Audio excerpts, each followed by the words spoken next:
Welcome to New York City Visions. I'm your host and fellow New Yorker. Hi, we're all New Yorkers for the next 52 minutes or so, and we're about to meet a New Yorker, a guy that probably, when he gets a call to be invited to a party, he may just be going, "Oh my God, I'm going to have to work."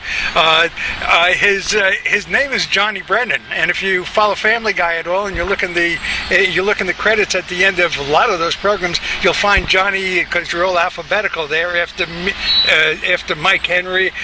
You'll find Johnny Brennan's name.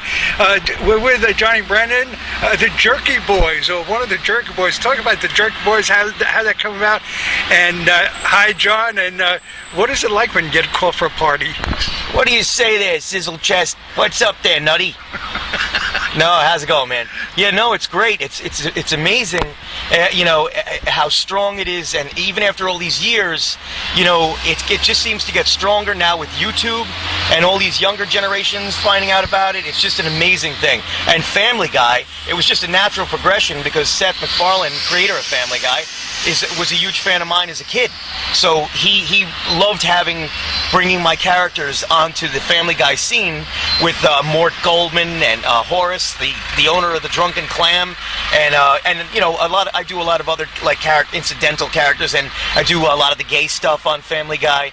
And one of my favorite episodes, as a matter of fact, is called Family Gay, where Peter turns gay for a little while, and I'm his partner, Scott. So it's a hilarious episode.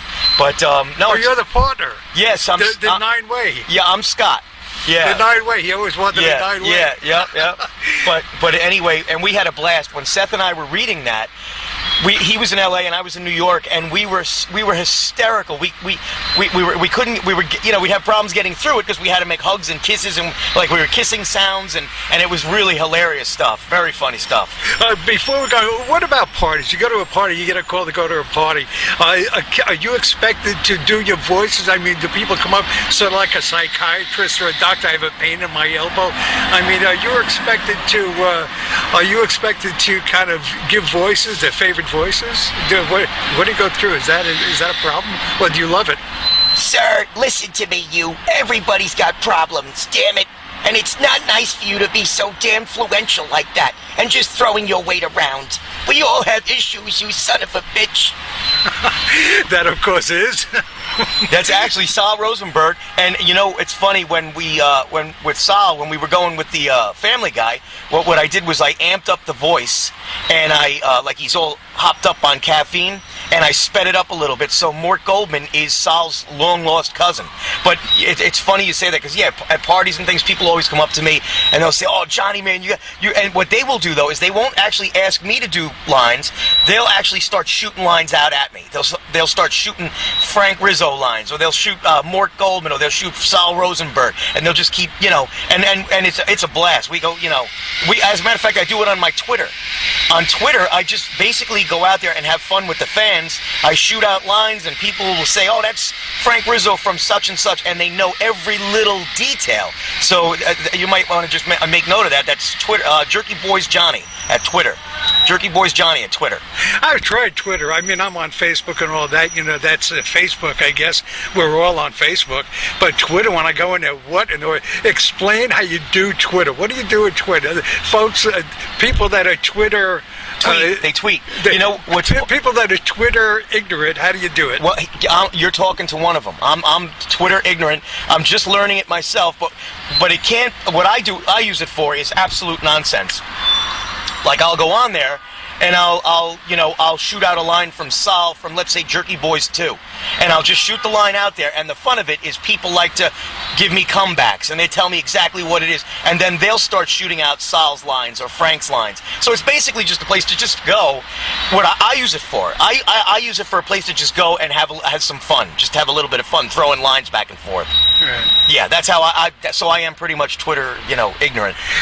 How did it come about? How did Jerky Boys come back? I kind of read your bio a little bit, but how did this happen? I mean, it happened, I guess, in the early mid 80s. No, boom. What's the history of Jerky Boys? It's actually very kind of cool that we're sitting here today. I was gonna do this interview at the Gotham Comedy Club. because you know, that's my management is down there, Steve and Chris Mazzilli. So I was going to do it at the Gotham Comedy Club, but I said, you know what? This is even better. How cool to do it. We're double parked at a hydrant, I should say, and we're outside of pretty much where this all started. So I said, this is so much better. We're on 79th Street, right off 3rd Avenue. Down the block there is where it all started, back in the mid-70s, mid-70s, 74, 75, 76.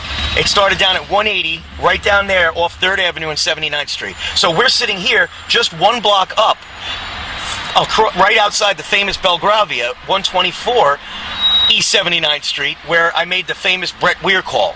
Get Brett Weir, I said. And that was made back in the early to mid-'80s. That was because Brett Weir was the superintendent here. And Brett Weir was a friend of mine who my father got that building for. My father helped him become the super here.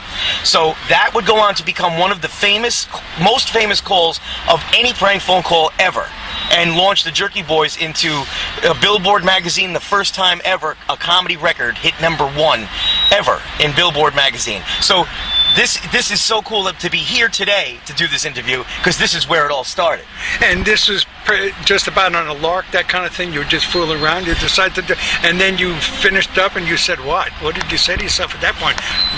This could be. Well, remember, I was now. If you go down the block to 3rd Avenue and 79th. 180, it's right down there. I can see it from here. Right. That's when I was a kid, and that's when I was doing all of these voices and characters in that building down there when I was younger. Yeah. So you're talking 14, 15, 16. Then as I moved to Queens, I got a little older, and I would make phone calls because I said, how can I get these characters where people can enjoy them? And I had no idea how to do that. So I said, one day I was living out in Queens, and I said, I got a great idea. I said, if I saw my boom box, and right next to it I had the bylines because I was looking for a pickup truck at the time, and this is a long time ago, and I said, holy crap, this is how I can do it. I can use my characters to just get into these situations on the phone, and I'll just play the tapes from my brothers. And it was a very small family deal. I didn't make tapes to go out to the public. I just said, if my brothers are going to dig this. So on the weekend when we get together, I'll play the tapes from my brothers, and my father, my family, and they all got a kick out of it.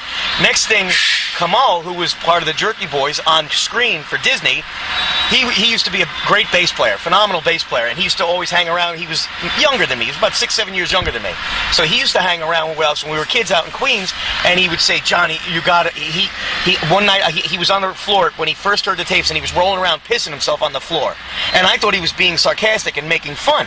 And then when he got up, his eyes were tearing. He couldn't stop laughing. And I said, you think that, Kamal, I said, you're for real? You think they're that good? And he's like, this is the funniest thing I've ever heard in my life. So next thing you know, Kamal got his hands on my tapes, started making copies of the tapes, and Kamal was very influential in the music world. He had a lot of friends in bands. He started handing out tapes to friends in bands, and the rest is history. They all started handing it out. Before you know it, it was up to Boston. Howard Stern had it in New York. Howard Stern would say on the radio, if anybody knows who this guy is, I gotta find out who this guy is. It's the funniest. Howard Stern said it's the funniest thing I ever heard in my life. He said you can't drive a car and listen to this stuff. He said I've never heard anything like it. So lo and behold, then people started coming up to me from college campuses and stuff and say, dude, your stuff is everywhere. The Jerky Boys, you're everywhere. And I was like, you got to be kidding me. And then when I heard Stern was like looking for the guy, and Mark Parento up in Boston, he was like, this is the funniest thing I ever heard in my life. That's when I said, I got to come out of the woodwork. I let my name get out there. I said, yeah, I'm the guy. I'm Frank Rizzo. And the cool part about it was everything I intertwined into the Jerky Boys, nobody else could claim that. There was a lot of guys that tried to claim that, no, that's me doing that. That's me. Yeah. And I said, okay. The Belgravia. I said, do you know where that call was placed to? Anyone who wanted to lie and say it was them, I said, who's Brett Weir? And nobody had answers, so everybody knew they had to fall by the wayside because they knew there's no way to trick anybody anymore, that Johnny Brennan's the guy who really did this. Because what I did was, like I said, I interwove all of these things that were in my life that only I knew. Brett Weir was my brother-in-law. See what I'm saying? Right. So when people were asked who were trying to claim that they were Frank Rizzo, well, say, who's Brett Weir? And they're like, I don't know. well, goodbye, you know? So that, you know, and that, we only had a few in the beginning. There was only like two or three people that said it was them until I came out of, you know, not hiding, but I came forward. Once I came forward, everybody was like, they took a walk. Right. Yeah. There's a woman the other day, we were talking about coming, you know, people claiming to be you.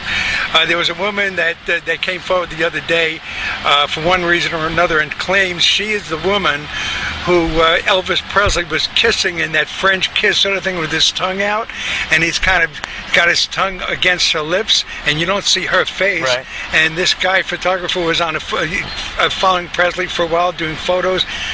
Oddly enough, the woman is in this iconic, you know the photo because we know the picture. He never bothered to get her name, which is a little strange. Right. But all of a sudden she's coming forward and claiming, and he's saying, oh yeah, well, she's the same person, the slight figure and all that, the slender figure. And I don't know if there's a setup and why he didn't get her name early on when the photo was first taken. But a lot of people will come forward. The point being, a lot of people will come forward if nobody's claiming. Yeah, you know, I find the world is a pretty shallow place like that, and it's sad, you know, that there are still people out there still making believe, and that, you know, they'll do my voices and stuff, and they're imposters, and they'll still try to get away with it.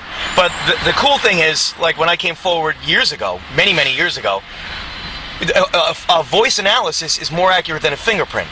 And when people heard my voice, they said, "Wow, that's amazing! This is, you know, we finally," and that's how I came and started to get famous with Walt Disney Pictures and with Atlantic Records, because they knew that this is the guy. Johnny Brennan's the guy. What do you do with Walt Disney? Walt Disney Pictures. The Jerky Boys, the movie. Is the Jerky Boys Yep, Walt the Disney? movie. Yep. I wonder if Walt is spinning in his grave, but that's happened since he left. Yeah. I mean, this is a pretty adult considering Walt. Yeah, but you know what?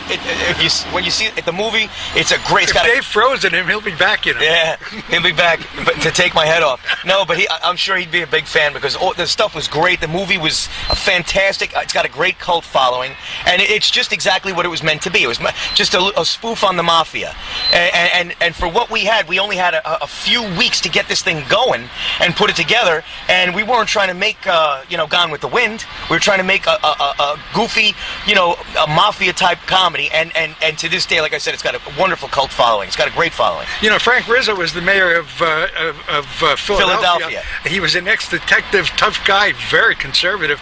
I don't think he was the mayor when Patty Hearst. There was something happened with not Patty Hearst, but somebody was hiding in Philadelphia, and they wound up burning down the whole block. But I don't think Rizzo was the mayor. They wanted to burn him out. I can tell you this. Cook him out, but they wound up taking down the whole block. But Frank Rizzo, I don't think was the mayor.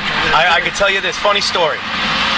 Over these many decades, you know, doing this project, I've met a lot of people along the way. I believe I was in Philly when I was doing an autograph signing, and one of the kids, I'd say he's about a 25-year-old guy at the time, handed me an actual Frank Rizzo campaign button for your shirt, and it was an original Frank Rizzo campaign button. It was yellow, and it was old, so you could see it was the real deal. And he said, "I want to give you this. This is a real campaign button from Frank Rizzo." And I said, "Who's Frank Rizzo?" I had no clue at the time. I had no clue. But there's a lot of Frank Rizzos. But then he told me the story about Frank Rizzo being the mayor, and he's so much like your character that you do. And I said, "Well, I'm a New York tough guy." So I said, "It's just funny that there's this mayor in Philly, Frank Rizzo." And then he went on to tell me this story that it's exactly like my Frank Rizzo, because it's so funny. He says there was rioting going on in Philly, and he was at a black tie affair. Frank Rizzo, the mayor. He goes and gets a billy club and joins the police force, and now I don't know if this is folklore, if this is true, but that was the story, that he got a billy club, he went out and joined the police force and started breaking heads. It's just an amazing thing. And Family Guy, it was just a natural progression, because Seth MacFarlane, creator of Family Guy, was a huge fan of mine as a kid.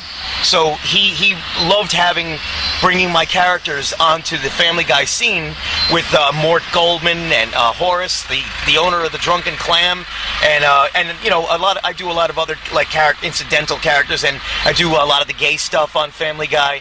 And one of my favorite episodes, as a matter of fact, is called Family Gay, where Peter turns gay for a little while, and I'm his partner, Scott. So it's a hilarious episode. But no, Oh, you're the partner. yes, I'm The 9-way. Yeah, I'm Scott. Yeah. The 9-way. He always wanted the 9-way. Yeah. But anyway, and we had a blast when Seth and I were reading that.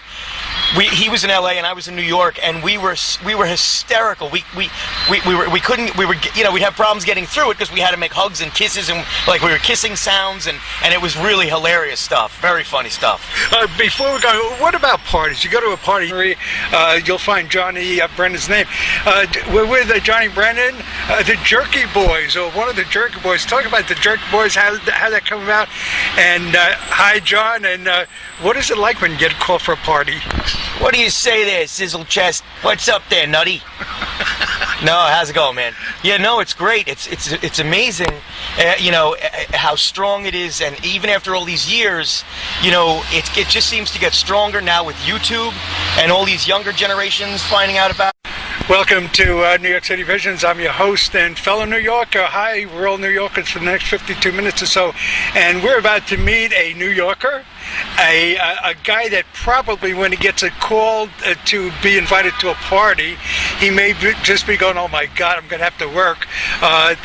His name is Johnny Brennan, and if you follow Family Guy at all, and you look in the credits at the end of a lot of those programs, you'll find Johnny, because you're all alphabetical there after Mike, and you get a call to go to a party. Are you expected to do your voices? I mean, do people come up sort of like a psychiatrist or a doctor? I have a pain in my elbow. I mean, are you expected to kind of give voices, their favorite voices? What do you go through? Is that a problem, or do you love it? Sir, listen to me, you. Everybody's got problems, damn it. And it's not nice for you to be so damn influential like that and just throwing your weight around. We all have issues, you son of a bitch.